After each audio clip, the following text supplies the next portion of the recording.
Thank you, guys. I think Mr. IK is making sense in this VN. I want you guys to listen to it because the way he break this thing down, he is making a lot of sense, and I think he's doing well.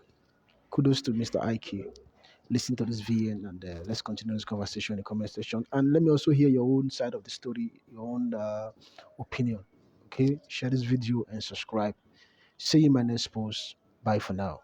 A lot of things are transpiring in grant community, a lot of things are going on, but we push that aside. What we want to discuss today is the notion they are trying to force down the throat of beneficiaries, that if 2.5 million is disbursed to the beneficiaries to cause inflation, now the general statistics of this loan, of this grant rather, was that it was meant for 75 million Nigerians and they are going to receive 5 million each. That was the general statistics at the beginning. So along the line, things were going wrong. They reduced it to 3 million. From 3 million, they reduced it to 2 million. Now we're hearing 500,000. Some are saying 50,000. Some are saying 100,000.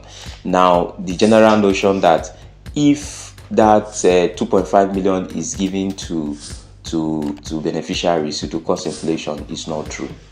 If you ask this question to an expert, a financial expert, he will tell you that this is laughable. He will tell you that this is very much laughable. During COVID-19, America pumped in no less than 10 billion naira into their economy.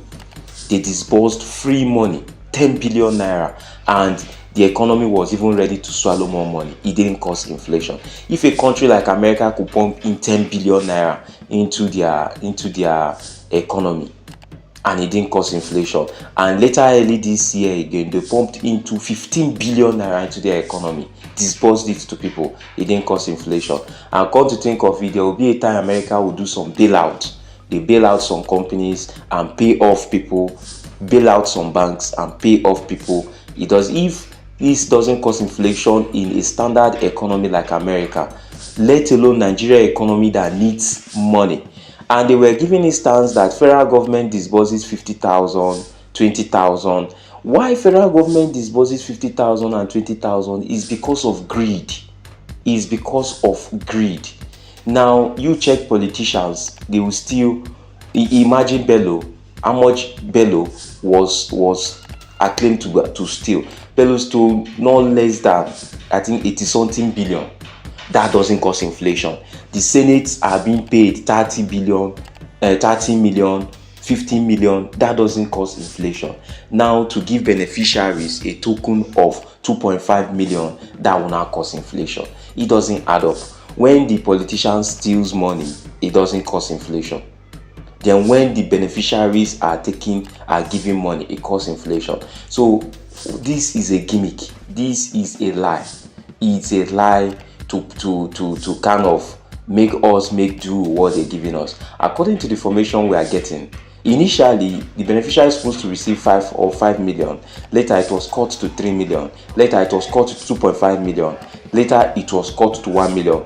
We are hearing now that it's not even 500,000. We are hearing now that the beneficiaries, all this struggle, all this bustling, all this antagonizing, that is going to be 100,000 naira that beneficiaries are going to receive. That is palliative.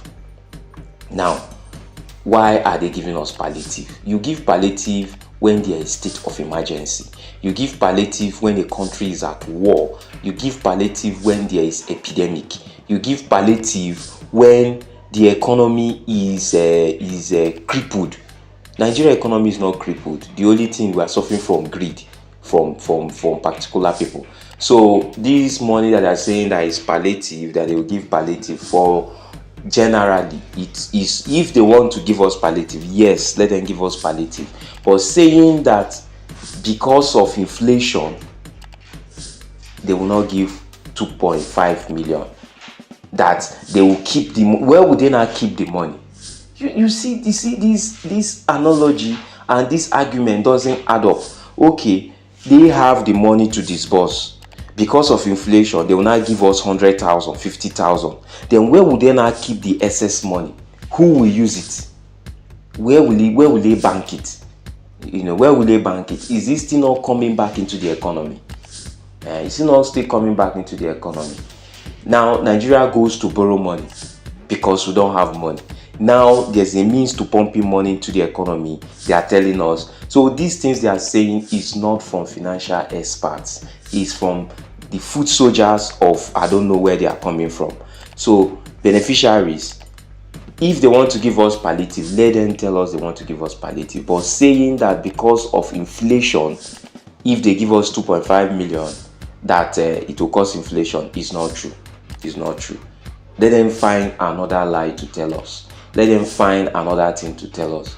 Let them tell us the amount and say this is the amount we have. But telling us that because of inflation, that no. Many things come in when there is inflation. Inflation doesn't necessarily okay. Do they know the bandwidth of Nigeria economy? For crying out loud, we are more than 200 million people, and there's no money in circulation. So putting that in circulation, will it? This argument is just so far-fetched that it's disheartening. It's disheartening. So guys, the notion that paying 2.5 million naira to beneficiaries will cause inflation is not true. It's generally debunked. Meet a financial expert, ask the person, he will tell you that this is laughable. It's laughable. The way the Nigerian economy is now, we need as much money, as much naira as we can get, because there's no money in the system. So saying that disbursing 2.5 million will cause inflation, it's not true. So guys, thanks a lot for discussing. We'll see you in our next update. Bye for now.